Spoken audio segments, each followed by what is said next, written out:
तो न्यायपालिका की स्वतंत्रता को कुचलने का काम जो है, जो इस बार किया गया, मैं इससे असहमत हूं और हम अपना विरोध दर्ज करते हैं। 70,000 करोड़ घोटाला है, अगले दिन वो जो है आपके साथ आके सरकार में शामिल हो, उनसे पैसा कब वापस लाओगे प्रधानमंत्री जी? कि हवाई चप्पल वाला हवाई यात्रा करेगा, हवाई चप्पल वाला हवाई यात्रा कर ही नहीं सकता है। 2 गुना, 4 गुना, 10 गुना बेहतर दाम। ये कोई रेलवे थोड़ा, ये बस है कि भाई ये 60 सीटर है लेकिन इसमें 125 आदमी बैठ गए हैं इसलिए किराया महंगा कर दिया है, या और कुछ बात है, या इसमें जो है वजन ज्यादा हो गया है। नहीं, सिर्फ सुप्रीम कोर्ट ने नहीं किया, गवर्नमेंट ने भी उसको मंजूरी दे दी।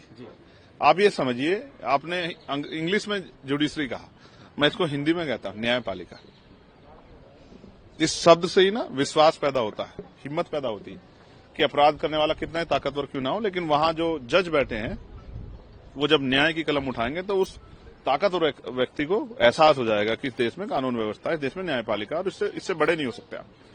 लेकिन जब न्यायपालिका पे सवाल खड़े हो जाए और उन जजों पे, ऑनरेबल जजों पे, जिन जजों के ऊपर न्याय की जिम्मेदारी है, उन पे सवाल खड़े हो जाएं और जांच भी पूरी ना हो, उससे पहले उसको जो एप्लीकेशन को परमिट कर देना, तो मैं समझता हूं वहां की बार काउंसिल ने भी इसका विरोध किया। हम लगातार सरकार से मांग उठाते रहे कि पश्चिम में, मेरठ में जो है हाईकोर्ट बेंच बननी चाहिए।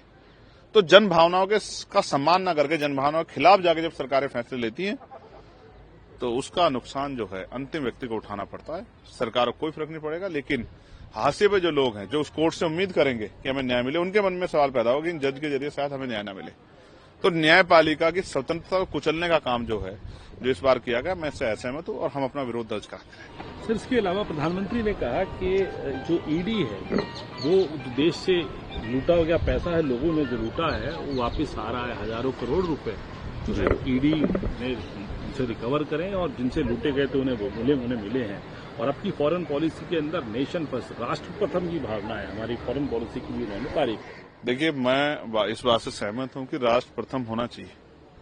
शायद केंद्र सरकार की भावना ये नहीं है।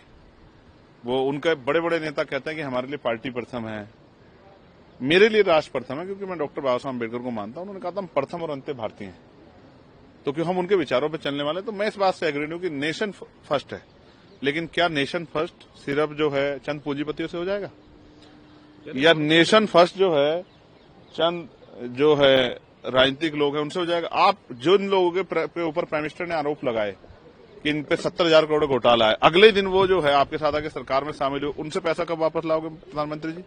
आपने तो काले धन की बात की थी। और कितने ऐसे लोग हैं विपक्ष के जिनको छोड़ के सत्ता पक्ष के ऐसे कितने लोग हैं जिनके ऊपर ईडी का छापा पड़ा हो और वो पैसे उनसे आए हो? या क्या सब अब विपक्षी पूरा भ्रष्टाचारी हो गया? मैं आपको स्पष्ट तौर पर कहना चाहता हूं, वो कौन सी स्कीम है जिसका आपने जिक्र किया कि वो जिनसे लूटे गए थे उनको लौटा दे गए? ऐसी कौन सी स्कीम है? मुझे तो ऐसी कोई स्कीम देखने को नहीं मिल रही है कि जिसमें जिनसे पैसा लूटा गया तो उनको लौटा दिया गया हो। साइबर क्राइम के जरिए जितना पैसा लूटा जा रहा है, वो उस पर आज तक तरीका नहीं बन पा रहा है कि हम जिनका लूटा उनको पैसे दे दें। जैसे आपके बैंक से अगर चले गए 3-4 लाख रुपए, तो कोई गारंटी नहीं कि आपको पैसा वापस मिल जाएगा। तो सरकार, अब देखिए, सरकार जन भावनाओं से खिलवाड़ करके जो है अपनी, उनको इस तरह की बातें करके प्रभावित करके अपनी राजनीतिक एजेंडे को कामयाब करना चाहती है। हालांकि जनता अब समझदार हो गई है, वो ईडी को भी समझ गई है कि सरकारी एजेंसी है, इसका प्रयोग जो है सरकार के आधार पर होता है। जिन लोगों पे ईडी के ने आरोप लगाए थे और आज वो भारतीय जनता पार्टी अलायंस में है, उनमें से किसी एक पे नोटिस जाता है, उनको बुलाया जाता, तो आप मुझे उसका नाम बता दो, मैं मान जाऊंगा। सर, आखिरी और महत्वपूर्ण सवाल, क्योंकि बात हो रही है अब, क्योंकि जो आपने ये पटका पहना हुआ है और इस रंग का एक बड़ा महत्व है, एक सिंबल है, ये सिंबल है समानता का। उसी सिंबल को लेके मायावती जी भी चलती हैं और उसी के तौर पे जो उनकी स्टेटमेंट्स आ रही हैं, उनको कैसे देखते हैं? आपको समाजवादी पार्टी को घेर रही हैं और उनके पूरे जो अब राजनीतिक सफर है उसको कैसा देखते हैं? जो आज मौजूदा राजनीतिक हालात है उत्तर प्रदेश के, देश के, उस स्थिति पे जो बात उन्होंने कही है उसको कैसे देखते हैं? देखिए, जिस रंग की बात आपने की, ब्लू, तो आज सुबह महामहिम राष्ट्रपति जी से मुलाकात हुई। यूपी के सांसदों को उन्होंने ब्रेकफास्ट पे बुलाया था, तो मैं इसी ब्लू के साथ गया था। तो वहां कुछ लोगों ने बोला मैन इन ब्लू।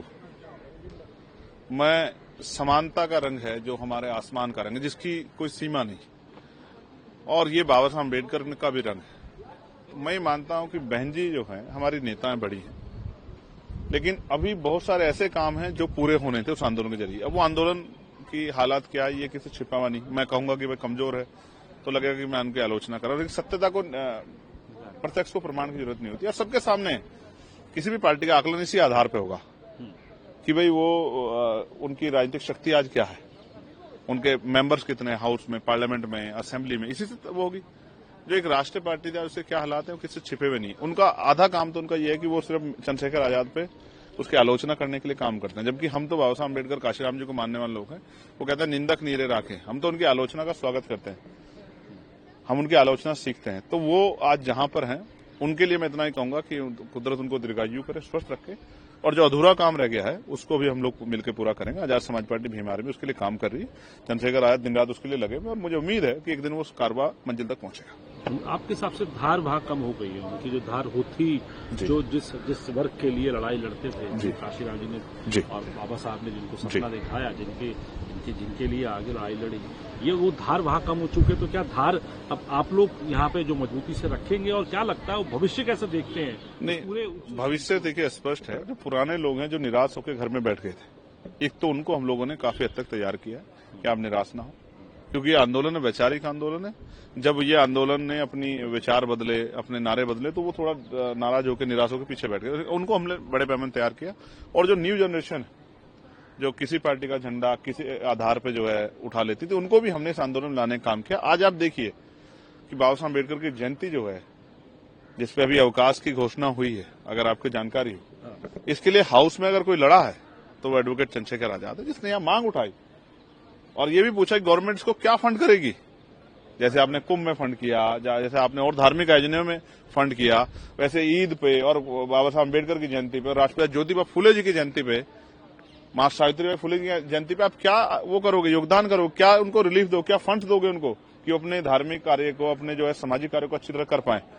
तो मैं फिर आपसे ये कहूंगा कि अभी बहुत सारी चीजें ऐसी हैं जहां इन वर्गों को आगे पहुंचना है, उनको अपने पैरों पर खड़ा होना है, इज्जत सम्मान की जिंदगी चाहिए, और उनके लिए संघर्ष की जरूरत है। वो संघर्ष से बनेगा। पिछला भी जो कुछ बना वो संघर्ष से बना, किसी मुफ्त में नहीं दिया कुछ भी। आप बताओ कोई एक ऐसी चीज बताओ पिछले वर्ग के लोग। चलिए आरक्षण पे बात करते हैं, जो मंडल कमीशन गिरा वो क्या मांगने से मिला क्या? उसके लिए संघर्ष हुआ, लाठियां खानी पड़ी, गोलियां चली। धन्यवाद दीजिए वीपी सिंह जी को, और धन्यवाद दीजिए मान्यवर काशीराम साहब को। आज वो दोनों इस दुनिया में नहीं है, लेकिन उनके अथक प्रयासों से ही मंडल कमीशन जो है वो लागू हुआ, जिसमें से इतने डॉक्टर, इंजीनियर, IAS, IPS, वकील, जज इन वर्गों से बनने काम हुआ।